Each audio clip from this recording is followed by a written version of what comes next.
நிச்சயதார்த்தத்துக்கு புடவைலாம் எடுத்தாச்சு. அப்படியே நாங்க கிளம்புறோம் வர்ஷா. அங்கிள் சாப்பிட்டுட்டு போலாமே. இல்லம்மா, நிச்சயதார்த்தத்துக்கு ரொம்ப நாள் இல்ல, நிறைய வேலை இருக்கு. நாங்க போயிட்டு இன்னொரு நாள் வரோம்.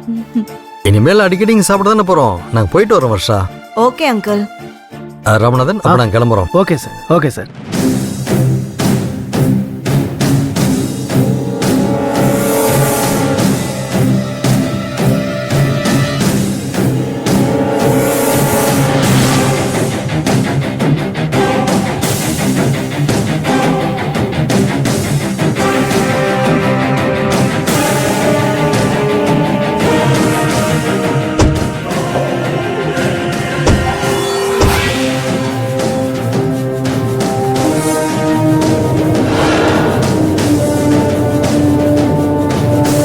பாய்.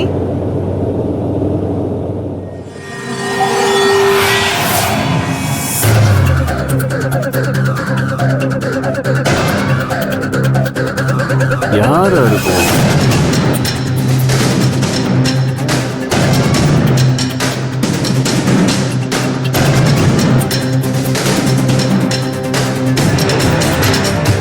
நீங்க எப்படி உள்ள வந்தீங்க? உங்களை யார் உள்ள விட்டது?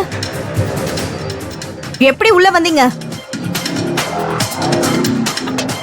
செக்யூரிட்டி, அவங்கள அப்பவே போக சொன்னல, இவங்க எப்படி உள்ள வந்தாங்க? நான் மோட்டர் போட போயிருந்தேம்மா, அந்த கேப்ல உள்ள வந்துட்டாங்கம்மா. எனக்கு எதுவும் தெரியாதுமா. உன்னை இப்பயே வேலையை விட்டு அனுப்புறேன் பாரு. மணி வர்ஷா, கொஞ்சம் பொறுமையா பேசுமா. என்னம்மா நீ எடுத்தறிஞ்சு பேசிட்டு இருக்க? நாங்க யாரு, உனக்கு வேண்டாதவங்களா? ஏமா, நீ எங்க அக்கா பொண்ணு, உனக்கு ஒண்ணுன்னா எங்க ரத்தம் துடிக்காதா? அதுக்காக தான் நம்ம இங்க வந்திருக்கோம். நீ என்னடானா வேண்டாத விருந்தாளி துரத்தி விடுற மாதிரி துரத்தி விட்டுட்டு இருக்க? என் சொந்தக்காரங்கள இத்தனை வருஷம் எங்க போயிருந்தீங்க? இத்தனை வருஷம் உங்க யார் முகத்தையும் நான் பார்த்தது இல்லையே. இப்ப என் அப்பா இறந்து போய் நான் தனியா இருக்கிறேன்னு உடனே எல்லாரும் சொந்தக்காரங்கன்னு வந்து நிக்கிறீங்க. உங்களை நான் எப்படி நம்புறது?